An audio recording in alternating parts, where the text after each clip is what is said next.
Hello and good morning to Pre-Market Roar by Reliance Trading Academy. So after it seems like a long weekend, we are back in action and obviously as we can see the bears are taking over. Bears का पलड़ा भारी है हमने शुक्रवार को भी कहा था और मुझे ऐसा लग रहा है कि इसके आगे बियर्स जैसे हमने कहते आ रहे हैं कि ये सेल ऑन राइज का मार्केट है। तो जो बाउंस मिला था वो मंथली वीकली एक्सपायरी के चलते इंस्टीट्यूशंस को रोल ओवर करना था, तो उनको उनके शॉर्ट पोजीशंस क्लोज करने थे, तो बाउंस आ गया। Now they have started throwing us down again. तो जैसे दिख रहा है कि 17,000 के आसपास हमें एसजीएक्स अभी ऑलरेडी ट्रेड कर रहा है। 17,000 के आसपास ओपनिंग होगा। लेकिन आज मुझे ऐसा लगता है कि हमारे मार्केट आवर्स में, मतलब जब 9:15 बजे के बाद में मार्केट खुलेगा, तो it will be very difficult for us to trade, for intraday traders खास करके बहुत डिफिकल्ट होगा, क्योंकि 17,000 के पास जहां पर सपोर्ट है फिलहाल निफ्टी के लिए, हम बोल सकते हैं एक साइकोलॉजिकल लेवल भी है। वहीं पर अगर हम ओपन होते हैं 17,000 के आसपास, तो 17,000 और 17,200 के बीच में मार्केट रेंज बाउंड रह सकता है। अगर 17,000 को तोड़ के नीचे जाएंगे तो फिर हमें नीचे की तरफ 200 पॉइंट 16,800 तक का फिर से एक बार, जैसे हम लोगों ने पिछली बार सपोर्ट लिया था 16,800 का, तो वैसे फिर से 16,800 तक का ये रेंज हो सकता है। लेकिन मुझे ऐसा लग रहा है कि प्रोबेबिलिटी ये है 17,000 के आसपास अगर ओपन होते हैं तो 17,000 और 17,200, और अगर गैप फिल करने की कोशिश की तो ये 17,000, बस 17,250 के आसपास तक का हमको मोमेंट मिलेगा और वही रेंज में मार्केट रहेगा, ऐसा मेरा अनुमान है। बैंक निफ्टी का डेटा तो निफ्टी से भी ज्यादा पॉइज्ड है। निफ्टी का एटलीस्ट सपोर्ट कहाँ है पता चल रहा है, लेकिन बैंक निफ्टी में बहुत ज्यादा पॉइज्ड है। तो 39,000, वही 400-500 रुपए का रेंज का रहेगा निफ्टी, बैंक निफ्टी का भी। तो थोड़ा डिफिकल्ट है बैंक निफ्टी में ट्रेड करना। इसके लिए मैंने तो ऑलरेडी डिसाइड किया है कि आज अगर मैं कोई ट्रेड नहीं करूंगा तो भी कोई दिक्कत नहीं है। I I will not, I might not और and I will not trade today anything, I will not do anything, I will just, काफी बार मार्केट को ऐसा बोलना पड़ता है कि भाई सीखा मुझे कुछ तो नया, तो मैं बैठूंगा और सिर्फ देखूंगा कुछ नया सीखने को मिलता है क्या, क्योंकि नहीं समझ में आ रहा है, मार्केट बहुत ही पॉइज्ड है, बियरिश है इतना पक्का। स्टॉक स्पेसिफिक अगर कहे, देखो अगर एंट्री करना भी है आज के दिन, तो क्योंकि ऑलरेडी अगर हम लोग गैप डाउन हो जाते हैं तो फिर गैप डाउन होने के बाद एंट्री करने में डर लगता है। लेकिन कुछ स्टॉक्स है जो मैंने आइडेंटिफाई किए हैं जिसमें शॉर्ट पोजीशन बना सकते हैं। तो पहला है सन टीवी। अभी सन टीवी में भी क्या है कि अगर जो हम लोग साइकोलॉजिकल लेवल माने तो 550 से शॉर्ट पोजीशन बनता है ऑलरेडी। ये वीकली चार्ट है, वीकली चार्ट में यहाँ पर एक स्ट्रॉन्ग सप्लाई जोन आप देख रहे हो, ठीक है। यहाँ से भी फॉल हुआ था, यहाँ से भी फॉल हुआ तो ये स्ट्रॉन्ग सप्लाई जोन में है। तो क्या ये सप्लाई जोन को जो ब्रेकआउट जैसा दिखा रहा है अभी कि ब्रेकआउट हुआ है, ऊपर क्लोज हुआ है, this can be a false breakout, ठीक है। तो एक बार 17, सॉरी, 540 और 550 या 545 और 550 के बीच में से एंट्री मिलेगा तो एक 550 के ऊपर छोटा सा स्टॉप लॉस रख के इसको हम ट्रेड कर सकते हैं सन टीवी को शॉर्ट पोजीशन के लिए। लेकिन अगर ऊपर चला जाएगा देन ये ऊपर वाले सप्लाई जोन में चला जाएगा, ठीक है, 560। तो लॉट साइज भी इसका बहुत बड़ा है, तो बहुत ज्यादा बड़ा स्टॉप लॉस रखने की जरूरत नहीं है। अगर 550 के ऊपर स्टॉप लॉस हिट हो गया तो रुक जाइए, 560 के पास शायद आपको एंट्री मिलेगी, ठीक है। लेकिन मैं तो 550 के यहाँ पर भी जब तक डेटा और प्राइस एक्शन दोनों कंफर्म नहीं करता है मैं एंट्री नहीं करूंगा, बिकॉज एज आई सेड बहुत रिस्की मार्केट होगा। तो जब तक सारी दिशाओं से कंफर्मेशन नहीं आता है तब तक वेट एंड वॉच की भूमिका रहेगी। और जैसे मैंने कहा कि आज मैं अगर ट्रेड नहीं करूं तो भी कोई दिक्कत नहीं। दूसरा मेरे नजर में आ रहा है स्टॉक जो है आईआरसीटीसी। बहुत अच्छा ये बुलिश मूवमेंट इसने किया है, we are on daily chart, but ये मेरे लिए एक बहुत स्ट्रॉन्ग सप्लाई जोन बनेगा आईआरसीटीसी के लिए। तो 750 के पास से अगर मुझे आईआरसीटीसी में शॉर्ट पोजीशन मिलती है तो 760 के ऊपर का स्टॉप लॉस लगा के, लेकिन as I said again, I will repeat myself, जब प्राइस एक्शन और ऑप्शंस का डेटा दोनों में अलाइन होके, दोनों एक डायरेक्शन में जब कंफर्मेशन देंगे, फिर वो ऊपर की तरफ हो या नीचे की तरफ हो, अगर ऊपर की तरफ है, स्ट्रॉन्ग ब्रेकआउट दे रहा है, ऊपर की तरफ है, डेटा सपोर्ट कर रहा है, तो मैं बाय करूंगा। बट अभी फिलहाल I will wait for it to reach 750 and then only. But as as we can see on the chart, यहाँ पर एक स्ट्रॉन्ग सप्लाई जोन मुझे दिख रहा है। वीकली चार्ट में अगर देखें तो ये बहुत ही स्ट्रॉन्ग, इसको क्या कहते हैं, सुबह सुबह चाय पीने का समय हो गया है, तो ये कप एंड हैंडल पैटर्न दिख रहा है वीकली चार्ट पर। लेकिन इसको हम लोग अभी ट्रेड नहीं कर सकते, इसको हम लोग तब ट्रेड करेंगे अगर ये 760 के ऊपर सस्टेन हो गया।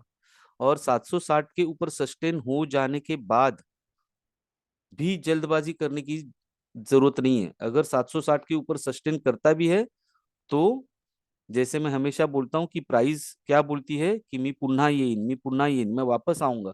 तो वापस एक बार 750 760 के पास हमें एंट्री मिलके अगर फिर से वो ऊपर जाने को शुरू करता है, तो ये जो भी ये लो बनाएगा यहाँ पर प्राइस, उसके नीचे हम लोग स्टॉप लॉस लगा के हम लोग बाय एंट्री ले सकते हैं। फिर 840 का टारगेट बनेगा, 800 और 840 का टारगेट बनेगा, या हो सकता है 920 का टारगेट भी बने। तो वेट एंड वॉच है। लेकिन फिलहाल जो overall market, global market sentiments है, हमारा डोमेस्टिक मार्केट सेंटिमेंट्स है, एफआईआई सेलिंग करते जा रहे हैं। पिछले हफ्ते हमने देखा कि हफ्ते के एंड होते होते शुरू में उन्होंने बहुत छोटा छोटा बाइंग दिखाया, ठीक है, बहुत माइनर था, लेकिन जब सेलिंग हुआ तब बहुत स्ट्रॉन्ग सेलिंग करके चले गए, ठीक है। और उसका असर हमें दिख रहा है, आज गैप डाउन ओपन हो रहा है। तो जो ग्लोबल मार्केट सेंटिमेंट से बेरिश है, तो हमें पहले तो ऑब्वियसली सेल अपॉर्चुनिटी देखनी चाहिए। तीसरा स्टॉक मेरी नजर में है अतुल। ये बहुत बड़ा स्टॉक है, 8,900 के प्राइस में चल रहा है, इसका लॉट साइज है 25 का।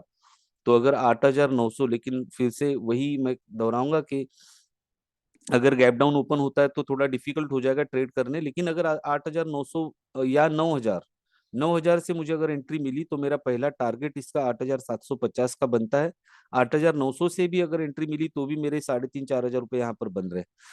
तो जहां से मतलब जो प्रीवियस क्लोजिंग है, तो भी ये यहाँ पर मेरे ख्याल से 3,750 के आसपास रुपए बन जाएंगे मेरा 8,750 के टारगेट के लिए भी। ये मुझे बहुत ही स्ट्रांग बियरिश लग रहा है। मेरा ओवरऑल इसका टारगेट 8,500 का रहेगा, तो अतुल के ऊपर भी मेरा ध्यान रहेगा। और ये मैं इंट्राडे ट्रेड के लिए नहीं बोल रहा हूँ, ये पोजिशनल हो सकता है। तो पोजिशनल में आपको जितना सटीक एंट्री मिले उतना अच्छा होता है। तो हो सकता है कि 9,000 के पास एक बार आपको एंट्री मिल भी जाए, तो बहुत ज्यादा क्या कहते हैं, बड़ा पोजीशन एक ही साथ में लेने की जरूरत नहीं है। आज अगर 8,900 के पास से एंट्री मिला, आज का डेटा बेरिश है, तो मैं शॉर्ट करके इंट्राडे में क्लोज कर दूंगा। लेकिन मेरा पोजिशनल के लिए अगर कैरी फॉरवर्ड करना है तो आई विल एक्सपेक्ट कि मुझे 9,000 पे एंट्री मिले। अगर मिले तो बहुत ही हसीन पल होगा मेरे लिए। तो 9,000 से मैं एंट्री करूंगा, फिर मेरा 8,750 और 8,500 का टारगेट अतुल के लिए बनेगा। इसका डेटा मुझे बहुत स्ट्रांग बेरिश लग रहा है। सो these are some stocks that I have watched over this weekend. Let's see where we are on SGX। SGX का चार्ट जब भी आप देखेंगे, हमारा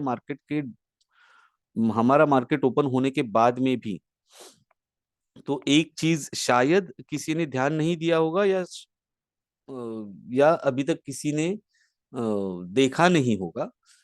तो बहुत बार कंफ्यूजन हो जाता है, हम देखते हैं अरे निफ्टी से फॉर एग्जांपल, ठीक है, निफ्टी तो 17,100 पे ट्रेड कर रहा है, एसजीएक्स अभी तक नीचे है। या एसजीएक्स ऑलरेडी 17,100 पे ट्रेड कर रहा है और निफ्टी अभी तक नीचे है।